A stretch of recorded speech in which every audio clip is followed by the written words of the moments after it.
Movie का शुरुआत होती है एक सूखे पहाड़ी इलाका से, जहां जिलिन नाम की एक आदमी रुकने का ठिकाना ढूंढ रहा था। थोड़ा चलने के बाद उसका पैर फिसल गया और वो एक जमी हुई नदी में गिरकर फिसलने लगा। जैसे तैसे वो बाहर निकला और आगे बढ़ना जारी किया। थोड़ी देर बाद जब उसे बहुत थका हुआ महसूस हुई, एक पत्थर में बैठकर अपने अतीत में खो गया। जिलिन 6 आदमी को मारने का जुर्म में उम्र कैद का सजा काट रहा था। एक दिन जेल का गवर्नर ने उसे बुला के उससे पूछा उसका आखिरी सपना क्या है, और ये सवाल सभी कैदियों से पूछा जा रहा था। कोई समुंदर देखना चाहता था तो किसी को बस अपनी फैमिली से मिलना था। उमेजियन नाम की एक कैदी ने तो यही कह दिया कि उसे जेल का गवर्नर बनना है, बना दो। गवर्नर ने उन्हें बताया कि एक प्रोजेक्ट के लिए सभी कैदी को एक दूर का जेल में भेजा जाएगा। कुछ देर बाद गवर्नर ने सभी कैदी को शिप में चढ़ने के लिए ऑर्डर देती है। जहाज में भी सभी कैदी को अलग अलग सेल्स में बंद कर दिया, लेकिन ओबेजियन जहाज में भी सबका लीडर बनना चाहता था और अपना दबदबा बनाने के लिए एक आदमी को तो मार दिया। जहाज निकलने के बाद सभी कैदी बहुत घबरा गए थे, शायद उन सबको समुद्र के बीच में मार दिया जाएगा। घबराहट में सब कैदी आपस में लड़ रहे थे। ये सब देखकर जिलिन को सिपा का एक बात याद आ गया। सिपा को एक दिमागी बीमारी थी, दीवार में कुछ ना कुछ बना के बकता ही रहता था। लेकिन उस दिन उसने कहा था अब तो नर्क में भी जगह नहीं बची, इसलिए उन लोग को उससे भी ज़्यादा बेकार जगह में जाना पड़ेगा। जिलिन को लगा था ये तो फालतू बकवास है, लेकिन वहाँ का हालत देखकर हकीकत में लग रहा था। कुछ देर बाद सब शांत हो गए, लेकिन सफ़र के बीच ही एक गैंग सेल से निकलकर अपने साथी को ढूंढ रही थी। उमेजियन ने उससे समझौता का नाटक करके उसे मिलते ही मार डाला। इसके बाद दोनों गैंग का कैदी आपस में भिड़ गए। जल्दी ही गार्ड्स आके फायर किया और लड़ाई को रोक दिया। उन्होंने कैदियों के पास स्लीपिंग गैस फेंक दिया ताकि आगे का रास्ता में वो सब सोते रहे। आखिरकार वो सब एक सुनसान आइलैंड में पहुंचे। सभी कैदियों को नंबर देकर हथकड़ी पहनाए थे। वहां पे मिस्टर ओलफ्सन और मार्टा आए, जो टेरानोमा प्रोजेक्ट का हेड थे, क्योंकि काफ़ी सारे देशों में फांसी का सज़ा बंद कर दिया था, तो अब कैदियों को रखने के लिए जगह कम पड़ रही थी। इसलिए रसिया का सरकार ने टेरानोमिक प्रोजेक्ट शुरू किया है। अब से ये जेल में नहीं रहेंगे, लेकिन उनका गुलाम रहेंगे। उनके लिए वहाँ पे 3 महीने का राशन मौजूद थी। सैटेलाइट से वो सब कैदियों को देख रहे थे। अगर उनका कोई मांग हो, सिस्टम का लाल बटन दबा सकते हैं। अगर हरी बत्ती आई तो उनका डिमांड मान ली गई, वरना भूल जाओ। उमेजियन पर नज़र रखते हुए भी वो पत्थर लेकर फेंक रहा था, लेकिन गार्ड्स ने सबको बंदूक दिखाकर शांत कर दिया। मार्ता ने उन्हें बताया कि उसी कम्युनिकेशन सिस्टम से वो लोग जा भी सकते हैं। उन सबको नाम और जाने की वजह बतानी पड़ेगी। उन्हें फिर जेल में शिफ्ट कर दिया जाएगा। जाने से पहले गार्ड ने सभी चाबियों को एक साथ मिलाकर फेंक दिया था। सबकी हथकड़ी का नंबर से वहाँ पे चाबी था। सभी कैदी चाबी देखकर पागल के जैसा भागने लगे। गिलिन और सिपा साइड में चाबी गिरा हुआ सबको खोज रहे थे। तभी एक गैंग ने गार्ड का हथियार उठाया और सब पे हमला कर दिया। हथियार का दम में एली का गैंग जीत गया। थोड़ी देर बाद बाकी गैंग भी उन पे हमला कर देता है। इस लड़ाई में काफ़ी सारे लोग मारे गए। दूसरी गैंग का कैदी ने एली को भी मार दिया। समुंदर में इतना ज़्यादा लहर था कि कुछ कैदी वो बटन दबाने के लिए जा रहे थे, वो सब डूबकर मार गए थे। बाकी कैदी बचे हुए कैदी स्टोर में गए और सामान बांटने लगे। जिलिन ने जल्दी से एक जैकेट उठाया और ज़रूरत का सामान लेकर वहाँ से जाने लगा। उसके बाद जिलिन ने इस जगह को छोड़कर अपने सफ़र में निकल पड़ा और हम वहाँ पे पहुँच गए जहाँ से कहानी शुरू हुई थी। और वो एक ठिकाना देखा और वहाँ पे आराम करने बैठा। अपना परिवार का फ़ोटो देखकर याद कर रहा था। बेचारा जिलिन आंखों में आंसू लेकर वहाँ पर सो गया। थोड़ी देर बाद उसे कुछ आवाज़ सुनाई दिया। उसने देखा कैदियों का खाना में चूहा भरा था। तभी बारिश होने लगी। एक छोटी सी चट्टान के नीचे उसने अड्डा बना लिया। उसने आग जलाकर थोड़ी पानी गर्म किया और वो बारिश का रुकने का इंतजार कर रहा था। बारिश बंद होने के बाद उसने एक पक्षी का शिकार किया और उसे पकाकर खाने लगा। तभी सिपा भी वहाँ पे आ पहुँचा। जिलिन का चाकू चुराने का कोशिश किया, लेकिन उसने पहले ही देख लिया था। सिपा ने खाने का स्वाद बढ़ाने के लिए उसे नमक दिया। जिलिन ने भी खाने के लिए उसे कुछ दिया। खाना खाने के बाद सिपा एक चट्टान के पास जाके कहने लगा वो कूदना तो चाहता है, लेकिन उसे डर लगता है। उसने जिलिन से पूछा वो क्यों नहीं मर जाता, आखिर क्या रखा है ऐसी ज़िंदगी में। इस पर जिलिन ने जवाब देते हैं कि उसका पूरा फैमिली मर गया और वो भी उन लोग के साथ दफन होना चाहता है। अगर इस आइलैंड में मर गई तो उसका तमन्ना कभी पूरा नहीं होगी। थोड़ी देर बाद उनका नज़र एक पड़े हुए प्लेन पर गई। वो देख के वो दोनों हैरान हो गए।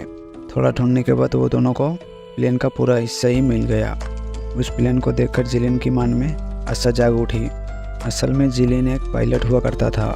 जिलिन ने आग जलाई, लेकिन उस लकड़ी में ऐसा था कि जो जहरीला धुआं निकल रहा था। उसने फटाफट सो रहे सिपा को वहाँ से हटाया, लेकिन जिलिन का बहुत कोशिश करने के बाद सिपा ने आग खोला, लेकिन अभी भी वो कुछ न कुछ अजीब बक रहा था। आग बुझाने के बाद जिलिन को चिंता होने लगी, इससे तो कभी भी ठंड से मर सकते हैं। ठंडी से बचने के लिए वो सब आइलैंड में गए और कोयला चुराने लगे। लेकिन आइलैंड पर ओविजियन और उसका गैंग तो कब्जा करके रखा था और वापस जाने के लिए सबको भाग के जाना पड़ता था। और आखिर में जो बच जाता था फिर में उसको मारकर ये सब खा जाते थे। आखिरकार जिलिन और सिपा को कोयला मिल गया। ठंड की वजह से वो दोनों चिपक कर आग के पास बैठ गए। जब किसी को पकाने के लिए गैंग ले जा रही थी तब सिपा का आग खुली और वो एक चट्टान के पीछे छुप गया। उसे घसीट कर छुपाने की वजह से ओविजियन का आदमी ने उसे देख लिया तो वो दोनों को पकड़कर बेस में ले गए। अगले दिन शेर के बाद सब कैदी अंदर भागने लगे, लेकिन जिलिन वही खड़ा था और आखिरी बचा हुआ कैदी को बेरहमी से एक खंबे पर बांध दिया। उसने मारने से पहले पानी मांगा। सिपा ने उस पर तरस खा के पानी पिलाया। अंदर सभी कैदी भागने के लिए प्लान बना रहे थे। अगले दिन शेर के बाद 2 ही लोग अंदर की तरफ भागे और बाकी सब वहीं पे खड़े रहे। उनमें से एक ने तो गैंग का एक आदमी का सर पे पत्थर दे मारा। जिलिन ने ओविजियन को ऑफर दिया, अगर वो सरकार से खाने का मांग करने दे तो उसको उस जहाज का लोकेशन बताएगा। ओविजियन ने उसका बात मान लिया और नेविगेशन सिस्टम के पास जाने दिया। उधर ओविजियन को पता चला जिलिन एक पायलट हुआ करता था और उसको पूरा फैमिली प्लेन क्रैश के वजह से मारा गया। ओविजियन को लगने लगा जरूर इस पायलट को कुछ वहम हुआ और इस टापू पर कोई प्लेन नहीं है। उसने डील तोड़कर सब कैदी को अंदर भागने बोला। इधर जिलिन और इस समुद्र में कम्युनिकेशन सिस्टम पर पहुंच गए, लेकिन वो टूटा हुआ था। उसने वापस जाकर ओविजियन से कहा रिक्वेस्ट पहुंचा दी गई है और खाना कुछ ही दिनों में आ जाएगा। लेकिन ओविजियन को उसका बात चोट लगा क्योंकि हरी बत्ती तो आई ही नहीं। टोलिया ने फिर उसको प्लेन का लालच दिखाया, लेकिन उसे उस पर भी कोई विश्वास नहीं था। टोलिया ने मौका देखकर उसका गर्दन पर चाकू घुसा दिया। वो सब ने पूछा जिलिन से आगे का क्या प्लान है। इन सभी कैदियों को आज़ाद करने के लिए सोचा। उसका मानना है कि सच में खाना आने वाला है। उसको हरी बत्ती नहीं दिखा क्योंकि वो पहले से ही टूटी हुई थी, लेकिन वो सबको इस बात पे भरोसा नहीं था। लेकिन जिलिन का प्लान था कि उस प्लेन को ठीक करके सभी कैदियों को आज़ाद करवाना था। आखिरकार वो सब कैदियों को आज़ाद कर दिया। उसने कुछ आदमियों को भेजकर प्लेन का काम शुरू कर दिया था। कुछ देर बाद सिपा चिल्लाने लगा। ऑपरेशन लीडर बकवास कर रहे थे और उनके ऊपर नज़र रखने के लिए कोई सैटेलाइट नहीं है क्योंकि उसका बनाया हुआ इतने बड़ा सैन को देखकर कोई मदद के लिए नहीं आया। जिलिन आदमियों को प्लेन तक ले गया। वो सब वो देखकर जूझने लगे। उस सब ने एक एक चीज़ को खोलकर बेस में लेके गए। कुछ देर बाद माटा गट्स को लेकर वहाँ पे पहुँचा। उसने गैस से बाकी कैदियों को दूर रखा और सिर्फ जिलिन से बात की। माटा ने पूछा उन्हें पेट्रोल क्यों चाहिए। जिलिन ने बहाना लगाते हुए बोला पावर जनरेटर के लिए। उनसे बात करने का समय जिलिन समझ गया उन सबको नज़र में रखने के लिए कोई सैटेलाइट नहीं था। वो नहीं जानते टापू पर कितने कैदी थे। उसने बताया कई कैदी बीमार है, कोई भी प्रोजेक्ट छोड़कर जेल नहीं जाना चाहता है। उनसे ज़रूरत का सामान लेकर वहाँ से जाने के बाद जिलिन ने जल्दी प्लेन पर फ्यूल डाल के देखा। वो खुशकिस्मती से वो काम कर रहा था। कुछ देर में मार्टा ने को पट बनाकर भेज दिया, लेकिन जिलिन ने उस लीडर से हाथ मिलाने का कोशिश किया, लेकिन बिना बात किए जिलिन पर हमला कर दिया। दोनों तरफ का कैदियों में लड़ाई शुरू हो गया। ऐसे तैसे सिपा ने जिलिन को बचाकर दूसरी साइड ले आया।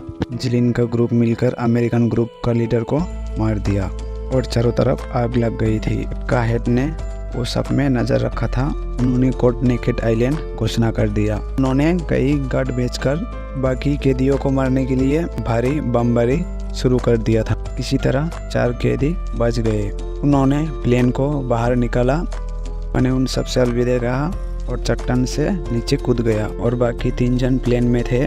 जिलिन उसे उड़ाने के लिए कामयाब भी हो गया। तभी गार्ड्स ने जोरदार गोली चलाई। जिलिन ने बचने के लिए काफ़ी कोशिश किया लेकिन दोनों साथी मारा गया।